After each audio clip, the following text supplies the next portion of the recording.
Unfortunately, there are dark clouds over the horizon. We are in a new era marked by the growing contest for dominance and leadership between America and China.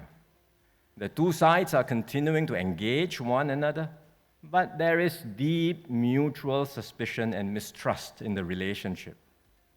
Neither side wants a conflict, but both sides are preparing for a conflict to happen.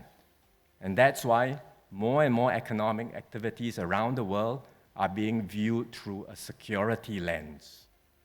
Restrictions have already been imposed on key technologies like artificial intelligence and semiconductors. What is worrying is that security concerns are spilling over to more and more areas.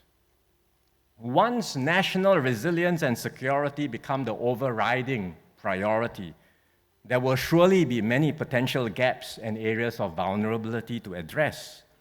For example, during the COVID pandemic, some countries were suddenly surprised to realize that they were not able to make enough masks, test kits, and ventilators.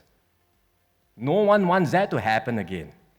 No country wants to be in a situation where their manufacturing capabilities grind to a halt because of shortages in certain critical components. And the thing is, it's very hard to tell beforehand which supply chain pieces will end up being the choke point. As a result, we are now seeing around the world more state interventions in business activities and more attempts to reconfigure supply chains for security considerations. Essentially, the pendulum of economic thinking has swung to the other extreme.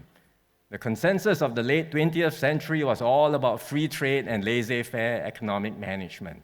Now we hear more and more calls for targeted protectionism and aggressive subsidies for key industries. Unfortunately, this trajectory will be with us for some time, and it will only lead to more zero-sum thinking and a more dangerous world. Singapore will have to find our own path forward in this new environment. And I think we do well to heed the advice of our founding leaders to maintain a clear distinction between business and government, to keep government lean and efficient, minimize the regulatory burden on business, and ensure a conducive environment for enterprises and entrepreneurs to flourish and thrive. As a small economy, we have to stay open, we have to be nimble, quick enough to seize new opportunities, and we must continue pushing for free flows of trade and investments through regional and multilateral forums.